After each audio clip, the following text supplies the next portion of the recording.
suis né en Afrique du Nord, dans une famille musulmane de 10 personnes. Et j'ai grandi comme ça jusqu'à l'âge de 15 ans. Ça a coïncidé avec les événements en Afrique du Nord et j'ai commencé à lire le Coran. En lisant le Coran, j'ai tombé sur la sourate 19 qui parle d'un prophète qui s'appelle Aïssa. Ce prophète, il est différent des autres. Pourquoi il est différent? Parce que il est vivant. Le seul prophète vivant. Et sa naissance aussi, elle est différente. Donc je me pose des questions. Pourquoi le prophète de l'Occident, il est vivant? J'ai posé la question au responsable de la mosquée. Il m'a dit que faut pas poser ce genre de questions parce que tu remets ta foi en cause.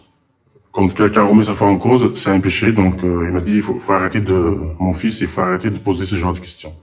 Et donc du coup j'ai arrêté de poser des questions. Mais les questions, ils sont dans ma tête. 3 ans plus tard, j'ai rencontré un ami qui m'a dit qu'il est chrétien. Je savais pas qu'il y avait des chrétiens en Afrique du Nord. Et tout d'un coup, il a commencé à me parler de Jésus. Et quand il me parle de Jésus, ça répond à mes questions. Donc, dans ma tête, j'ai reçu des réponses à mes questions. Et à la fin, il m'a donné l'évangile des gens.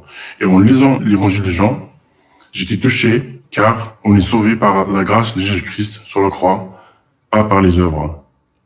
Et après, je suis devenu chrétien. J'ai partagé ça avec ma famille. Et toute ma famille, au départ, ils n'ont pas accepté. Ils ont essayé que je revienne à la foi musulmane. Mais moi, j'ai continué à prier pour eux. Et avec le temps, ils étaient tous touchés.